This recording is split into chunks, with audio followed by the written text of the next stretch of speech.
everybody who you are since this will be the first time we actually had you on video. Yes, so I am Kelly. I am in the Dollyrots. We've been a band for, I think it's like 25 years now, which seems crazy to me. But yeah, we tour around the United States. Our home base is in Tampa, Florida. We lived in Los Angeles for over a dozen years, but the guitar player and I are married and we've been together since we were kids. And we wanted to raise our kids around family, which is how we landed here. I read that you guys met in like eighth grade. Is that right? Yeah. He swears that he saw me like walking down the hallway one of his first days at the school and there was like a beam of light behind me and he was like I'm going to marry her and I mean he definitely worked at it for a while. It took a little time. Oh, Yep. But by the time we were seniors in high school we were together. yeah. And then you guys made the jump to kind of just like get out of college and just start your career. You did that together. Yeah, we went to a new college in Florida. Just been in the news for things.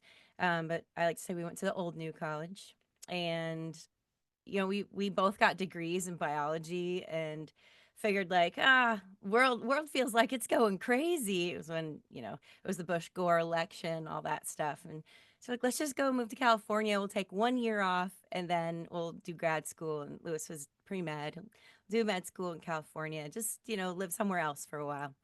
And we just started finding some success and we would just be like, one more album, should we do one more album? And we're still like, all right, one more album, and there's no other option at this point. This is just what we do, and we're very, very fortunate to have been able to create a life that allows us to keep being in a band. Uh, well, and I think people oftentimes have heard your music before they ever even realize like who you are, right? Yeah, So, it's pretty cool. I mean, we have a sound that is based in our influences, which, for me, I love like 60s girl group and oldies stuff. Lewis is like punk rock kid. You're up in the 90s, so of course we love alternative rock. And so, we have all these fans that like punk rock music. We've got a lot of older fans that can hear the girl group influence, and then we got people our age, they're like, oh yeah, I get all that stuff. And so a lot of the time music publishers kind of get what we're doing, and we don't sound too punk rock or too poppy, so we've gotten placements in a lot of really cool things. And so people hear our music if they're watching like the cartoon Nimona, or one time we got this Cole's back to school campaign. And our first like break, the thing that made us think like, oh, well, maybe we could do this music thing, was a Hewlett Packard ad that aired in movie theaters. And so we're like, this is crazy. But it's been a lot of that whole when luck meets preparation thing. And we always just say yes. We're like, can you do this crazy, crazy thing? We're like, yes, we can. And then, then we're like, oh my God, we got to figure out how to do that crazy thing. And so that's kind of how we've just lived our lives. And because of that, we've been put in some crazy situations, but somehow we come out like, beautiful little creatures somehow. I don't know. that's awesome though. Yeah. Do I remember right? Were you guys also in an episode of a TV show? Yeah. CSI New York. Yes. Yeah. That's one of the person that worked at the publishing company is John Anderson's awesome guy. He's like, Kelly, this one of the shows is asking for a bass player, but they kind of want somebody that can really play. He's like, go to the audition. I pull up in our tour van. I'm wearing like dirty jeans and sneakers. I was wearing like I think I was wearing Chuck Taylors and just a t-shirt I got at Goodwill. And I walk up and it's all these like super hot like actress chicks holding like bass guitars. And I was like, oh man, I'm so not gonna get this. And so I walk into the audition room and there are all these people and it's really scary. And they're like, hey, they're like, oh, you brought your bass? And I was like, yeah. And I was like, I really play. And I was like, do you want me to play you something? It's the only time in my whole life I've ever been like, want me to play something? Like, I can't do it. I can't do it at like a campfire. Can't do it in my living room. Like, I get all weird about it. But somehow I did it. And they were like, oh, thank you. Okay. And and then I left and I was like, oh God, I failed. I failed that so bad. And about 30 minutes later, I got a phone call and they're like, they want you to have this gig, but it'll just be you and then the an actress from Gilmore Girls. She's the drummer, and we'll find a couple guitar players. I was like, oh well, because I was still pretty young and new at all this. I was like, I really can't do it without my band. And they're like, what? I was like, yeah, I really can't. And I was like, my drummer can play guitar though, so they could be the two guitarists. And my drummer could not play guitar. And and so they're like, we'll call you back. And they call back and then they're like, okay, we've picked a couple of songs. I was like, well, I'd really prefer to do my songs. And then they were like, we'll call you back. And they agreed to it. We played two Dollyrot songs and it was crazy. And yeah, like the drummer was the murderer and my bass guitar was the murder weapon. And I got to be an actress for a day. It was wild. It was really, really cool. But that's, I mean, part of the reason why it was good for us to live in Los Angeles, though, because that kind of stuff doesn't happen everywhere. Right. We would just be like, oh, I'm not feeling so good at our job, and then like go run off to an audition or something. And, Yeah. Well, that's awesome though. it was weird. I was thinking, I was like, I remember seeing the episode, and then they tried to make people think it was you that did it because it was your, Yes. yeah, I remember that now. Oh, that's great. Yeah. Do you, I know I asked you this before, but again, it'll be the first time, a lot of people have got to, tune into some of that. So, when stuff like that, like comes on TV randomly, or like you hear yourself on the radio, I know you have kids and you take them out with you. Do they care? Are they interested? Do they seem, They how does that work? not really phased anymore. Like, because it's just always been normal. I mean, they started touring when they were infants. I mean, I think River's first show, we did a really quick run of Southern California dates with Black Flag when he was like, I think he was 8 weeks old. So like they just, it's all normal to them. And I have a radio show on Sirius XM every day. So to hear me on the radio, like they don't care. Like they're like, can we listen to Kids Place Live instead? They're like, whatever, mom. That's It's my like kid too. I'm on from like 4 to 8 in the mornings, which is like, school time. And Yeah. it's so funny. That is funny. I've tried to show my son this before. I'm like, oh, like pull up YouTube, and like he's like, oh, can we watch gorilla tag videos? And I'm like, I Yeah. was gonna show you my show. He's like, Mom, I don't care. Yeah.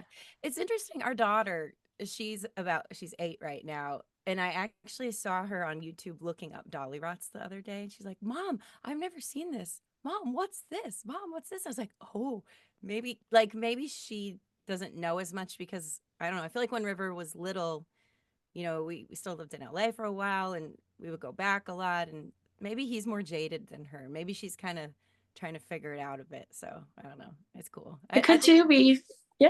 It I could also be a personality thing where maybe like that lifestyle appeals to her and maybe it just doesn't for him. Yeah, yeah. She's Yeah, cute. that's awesome though. And they go on tour with you for spring break, right? Every year? Yep. Yeah. They're gonna do all the tours we have planned right now, which it's a bit of a stretch. They're public school, neighborhood school here in Tampa. And we love the school so much. Daisy still has perfect attendance for the year. I think River has one absence. And so we're like, all right, I'm like, kids, you can't get sick. You can't get sick. We're saving them all for the tour. And so yeah, I mean we try to book things around breaks so that it Yeah, doesn't sure. interrupt things too much, but they're both really good students and they've got great grades. And so we'll try and, take some stuff along with us so they don't Yeah. Well, feel. and you get them involved for a few minutes towards the end of your show, right? Yeah, so we don't do an encore break. What we do is like toward the end of the set, like in between like the fourth or third to last song, like we just bring them out and they kind of entertain people for a little while and then, they play the last couple songs with us on stage. And for a while we were doing like a family jam where he would play guitar and Daisy would play drums with our drummer Simon. And then River decided he was way into yo-yoing.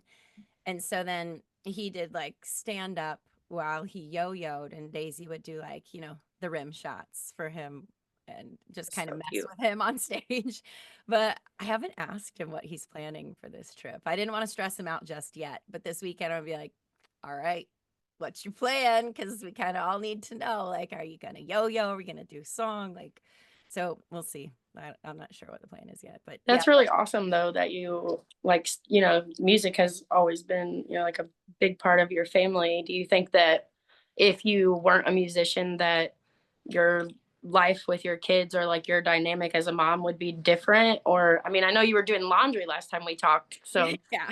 yeah. It it really I think that it's really made us a strong unit Yeah, because touring's not all fun and games. It really can be quite grueling. definitely. They have traveled and met so many people, which I think is the most beautiful part of what we do is just meeting people, going out into the world and just seeing what it's really like out there. And I want my kids to have that perspective on the world for sure. Um, and so, I just hope that they soak it all in. And, I think as a family, we're very good at reading each other. I think too, like it's like, he's getting tired, or somebody, daddy needs to eat. Like we all know each other's tendencies, and so I think being in high pressure situations or traveling kind of helps you to read the people around you. And I mean that goes for our tour crew too. Like Yeah. we're all like a cool family, and so it's really neat, and it can be extremely intense at times. And Sure. I'm really proud of them because they Yeah. so well and so casually too. Like it's like, oh, no big deal, that's what we do. Like, You're definitely a beast in my eyes because I have one 10-year-old son, and I know that when I like would go just on parts of the guys tour when I would shoot for them, no way would I have been able to take my son. Like that's such a chaotic, there's like so much going on. You're never really sure what's gonna happen or who's gonna do what or where you're gonna yeah, be. yeah. I mean, to alleviate a lot of the what ifs, we once we had Daisy, I think before we had Daisy, we started renting RVs to tour.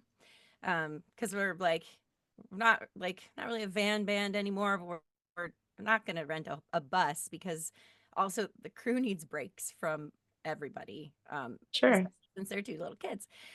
So we rent RVs, and the RV is pretty much like the kid zone, and only certain people are allowed in the RV. It's not like the dressing room because you end up sharing the dressing room with Right. the locals, whoever happens to be there. And so, especially when they were really little. I mean, it's actually getting more important now. I just don't want them to be in certain environments. And so Sure. having the RV, allows a separation. And we Yeah. always have had incredible people come along as tour nannies too, like friends, family, you know, just friends from like other band people. And, that is definitely an important part of it because, I got to go to work at some point and Lewis has to work. Sure. No, that's really cool though. I also, side note, I got my son the Bluey shirt that you guys had because I Oh, thought that was the most precious thing ever. yeah, I feel like as parents, like especially kids of that age, it's like Bluey, thank God that was happening around COVID time because like that was just our show we watched and we would watch it all the time. And it just made us feel, I don't know, it made us want to be even better parents, which is, Yeah, sure. I but mean, it's so precious. There's like when you see your kids like enjoying stuff like that, yeah. Do you and think that's reflected in your music sometimes when you like the way that your perspective has changed as a parent? yeah, I mean, I think just aging, definitely aging as a woman has Sure. changed the way that the words come out. And and I don't know, I'm stoked to have reached the 45 mark because I felt like, in my 20s and early 30s, I felt so insecure about absolutely everything. Then I hit 40, I'm like, oh no, I'm getting old. And I'm like 45, I'm like, whatever, I don't care about any of the shit anymore. I'm gonna say whatever I want. Like priority number one is little family here. Priority number two is the people I love outside of all of us. And I care less and less each year about the trivial stuff. And Yeah, I think that has been very empowering for me. that's I awesome. mean, of course, I still feel self-conscious and like haven't picked out what I'm gonna wear on stage yet, like all that normal stuff. But, I think I do definitely feel more secure in myself at this point. That's awesome. I think that you deserve to feel that. I think that as a person that's been to your shows, you do make a lot of effort to make everyone feel that way too. Like with asking people to sign your jacket when they ask you for like, or for an autograph, like that's little sweet stuff. I feel like that makes people feel like, like you really like care about them as people. Yeah. And The I, connection. somebody asked to sign one of my jackets I was wearing one time, and then I was like, this is gonna be my thing. Like, we're just gonna do this now. I have a really cool dark green jacket that I got for this tour, so it'll be one that's like mostly in silver Sharpie. So So you get a new jacket for every tour? it depends. It depends how many people sign it. Like, and I try to keep like half blank, and then, well, especially over in like England, they just don't listen. They're pretty wild there after a show, so I can only rein them in so much. So yeah, it depends. Sometimes if I can like do it in a different way, then I'll just wear it for one tour. I think the pink one I had last year, I wore it for every show last year, so it is just completely full. Like it's really cool.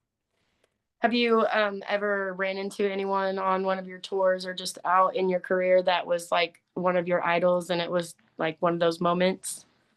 Oh, a lot of times. And I just kind of clam up and get goofy. I usually will just like kind of stand there. I don't even talk some of the time. um, but I mean that's how we got to be on Blackheart Records. We were on Warp Tour, and our first two albums, well, our first album came out on Lookout Records. They had like a new imprint that was going to be their like pop punk thing. And so that record came out, and then we had started recording our Because I'm Awesome album, our second album, and we were out on Warp Tour, and Lookout was no more. And we're like, man, we're gonna have to get this to people who have record labels somehow. And Joan Jett was on that Warp Tour, and I would just watch her set every day. And it was the second to last day, and I was like, if I don't hand her this demo today, what if we break down and we don't get to Denver tomorrow? It was in Salt Lake City. That's a big drive too. I was like, what if something happens? And so I was holding my little demo CD in my hand, and she's coming down the steps from the stage, and I was just standing there, and I was like, oh, I don't think I could do it. I don't think I could do it. And then my feet start walking, and I was like, oh no, I'm doing it. I'm doing it. And then all of a sudden I'm standing in front of her, and I was just like, hey, I'm Kelly from the Dollyrots. And I like probably sounded so weird and like squirrely voiced because I was scared. And she's like, oh, I love you. I've been watching almost every show you've done here. She's like, I'll just sneak in on my bike in the back. And I was like, well, we have an album almost done. Like, if you listen to it, it'd be real cool. We need a record label. And she's like, yeah, sure, sure. And she took it. And I was like, okay, well, that went terribly. There's no way she's going to listen to that, whatever. And then like a month later, Blackheart Records called, and they're like, hey, they actually were like, hey, we're playing outside of LA. You want to come to the show? And so Lewis and like, oh, they want to talk to us. And so it was actually Lewis's birthday. We drove out to was it Casino Morongo, which is like kind of out there. Drive out there.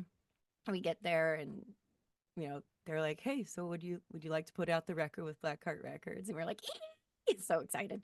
But yeah, and then that time I met her, I was a little less weird, and then the next time I was a little less weird. And I mean, it's still like, oh my god, it's Joan Jett, but you know, there's Sure. there's a bit of a familiarity there now. But yeah, I don't know. I do kind of clam up. Uh, there have been a lot of people. I don't want to like Yeah. or name people, but that's probably the important weirdest one. Oh, that's a really big moment too. So I think that, did she give you any like good advice that stuck with you or anything that you? Yes. Yeah, She said, practice, practice, practice your craft, and don't change what you do. Don't change anything for anybody. Just be yourself and practice. And that was it. that's And awesome. it's true. Like when young people ask, I'm like, play, like practice and play shows. You have to go play shows. If you don't play shows, if you don't go to shows and see what other people do, like you're not going to get it. You can't sit in front of YouTube. Like it's Right. not going to happen. Well, and But speaking now on going to, maybe it can. yeah. Well, and talking about going to shows, I think like a big part of the music scene when you're starting, especially that people kind of seem to miss is supporting the other local music acts and being at the, because that's where your, connections come in and that's who's going to put you on to the next show. Yeah, we got really lucky. We were in Los Angeles for, I think, almost a year before we found a scene that made sense for us. And we stumbled into two scenes. One was Launchpad. It was up in Echo Park. And we met people that were still friends with Go Betty Go. We met there, and we still tour with them all the time. They're like Yeah. our sisters. And then the other scene was called Kiss or Kill, and that's where we met everybody else that became like our family. And that was the thing. Every Thursday night we went to Kiss or Kill, whether we were playing or not. and so did Hmm. all the other bands. And then, you know, eventually it kind of got ruined because then the labels started coming and then the managers started coming Of and course. you know, and then there was like, you know, the like who's gonna get signed? And there's a documentary about it actually. It's really That's cool. super cool. Yeah, we're like the evil ones because we got the record deal and I don't know. Oh no. Yeah, we're like big shots. We got all weird because we were out on tour. It's really, it's a great watch. So it's called In Heaven There Is No Beer. It was on Netflix for a while. I don't know where it is right now, but it's fascinating. And you could see me and Lewis in like our little apartment in LA with our pets and That's awesome though. I mean, everybody has this like I think there's such a like weird dynamic to that, like that people support you until you actually make it. And then they're and like, then they're oh like, no, really? now you're just weird. And it's like, no, I'm busy. I don't have time to stop and party or do these things. Like it has nothing to do with you. It's Yeah, literally the next step in my, yeah. yeah. It was like we've just been on tour for 8 weeks in a van eating peanut butter and jelly and Slim Fast. Like we can't play that show the day we come home or we'll probably die. Like we can't do Right. it. Like Yeah, I think that that's kind of like a because like with Nuva, we book shows too, and I think sometimes like as you start to see bands like get busy, you know, sometimes you'll see other promoters get kind of whatever with them, and it's like no, they're doing what you wanted them to do when you booked them in their beginning. Like let them step the stone, man. yeah, we can't keep everything like that forever. It's like babies. They gotta grow up sometime. Yeah, and honestly, like with the punk rock scene, like punk rock night, because every Saturday, like they come back. They'll be back. They'll come back and see your band and support you because They'll you did it for them. Yeah, and that's I mean, that is always where we play in indie. Like there are Yeah, other places we can play, but yeah, absolutely. they always supported us. Like we love playing there. It's fun and it gets really hot and sweaty and there are too many people and it's great. Yeah. Well, and last year you weren't feeling very good, I think, right? It probably. We had to The stop for a hot tea. Yeah, the March Yeah, tour, it's always risky. Just yeah. Spring and all the germs. yeah. You know, I do So have a tip for everybody though. So okay, the last couple tours we've used the Zicam nose swabs and it's zinc, but it goes like to your mucous membranes. And okay. it has worked. So yeah, if you go out to shows, if you're flying on airplanes, traveling, like just get a box of those things. Like I'm gonna need those anyway. they're in our RV and like we all just swab like twice a day. And I really think it does something. At Hell least yeah. mentally, if not actually. Well, and I mean anything helps. 'Cause, again, you're exposing yourself to So nationwide every germs. day. Yeah. I wear a mask on the airplane on the way there at least. So like, well, I'm not gonna bring anything with me. If I get sick at a show, I get sick at a show. But otherwise I'll be like responsible. So Yeah, and well, and then you have your babies with you, so it's like the kids are the ones that always freaking get it. yeah. Doesn't matter. You can leave them in the RV till that one moment they're gonna touch the doorknob that has the germ on it. They're gonna So lick it. They're gonna pick their nose. Yeah. Yep.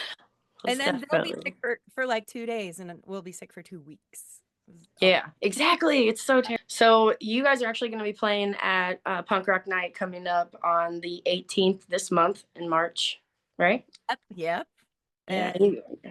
And we love that place. I mean, it's always so much fun. We actually filmed a video for one of my favorite songs ever there. It's called Everything. And we played the show and then we're like, hey, I hey, love that song. we're like, if you could stay, we're just gonna play the song a couple times and make the music video. And so if you watch the video for Everything, it's great. And I like jumped from table to table and one of the tables wasn't on its base and it went psh. We didn't use that part. But yeah, that happened. Too bad It you didn't have him like catching you. That would have been my perfect. gosh. Yeah, I think Lewis was on the stage. Like I just like wandered through, so I was all on my own. But yeah, we're touring with a band called the Borouts. They're like a Detroit super group. Super cool. Co Melina is in that band. She was in a band called the Co and the Knockouts. She plays really good fuzz bass. And Jay Navarro from Suicide Machines. He's in that band, and they're really really cool That's people. awesome. I haven't got to hear them yet. It's awesome. I mean, it's so much fun. So yeah, be stoked. And then we're playing with Grimy again. I think we played with them not last year, but the year before. They're actually an indie band, so super cool. Yeah, they're wild. Yeah. They seem quiet and like, and then they get on stage and it's super exciting. So be a good show. Yeah. Yeah, those they're a very animated band. I love them. They played for us before too. Or us So are too. yeah. I'm excited. This is gonna be a solid lineup. Yeah. Nice Tuesday surprise. Yes, yes. Out on a school night. We'll try and finish, not too late. Luckily, it's during spring break, so my kid will be out of school. Oh, okay, awesome. Yeah, you'll be on the local spring break week, so that'll be cool. Cool. Yeah. Um. Well, what's next for you guys, music wise, or album tour life? We've got a single ready to go. It's an original, and then the B-side's a really cool cover of "You Don't Own Me" because we felt like it was a great idea for right now. Yeah. And so we'll put that out. We'll probably put it out digitally. We're gonna try and play maybe both those songs on tour, but I don't know if we'll get to it because our drummer lives in England, so we only get like one practice the day of the first show typically. And so we'll see if we could pull one of those out at these shows. We might practice them at sound checks and as we go. I'll be excited to hear that. Yeah. I can't remember how because my dad passed away, and the other day we were talking about it, and I was like, oh, he told me, but we were related to her somehow. Like Gore is actually my last name, so it's not like a. That's true. I saw that on the thing. I was like, oh yeah, I keep seeing. Yeah. But then we get home from this Midwest tour, and we head overseas to the UK, and we get home from that, and then like 3 or 4 days later, we're going out on the underground garage cruise to the Bahamas and back. Nice. Yeah, so it's our first rock cruise. It's my second cruise of my life. And I'll be on there as a DJ, because that's my station that I'm on every morning, channel 21. And the Dollyrots will be playing. We got to play, I think, 3 shows in 4 days. And I'm going to host some special woman in rock and roll kind of thing, but yet to be determined. I have ideas though. But yeah, the lineup is amazing. It's like Social Distortion, X, Rocket from the Crypt, L7, Super Suckers. Yeah. Dickerson. I mean, like, it's just like really wild. The Nomads. It's super cool. So, and I do know for a fact it's sold out.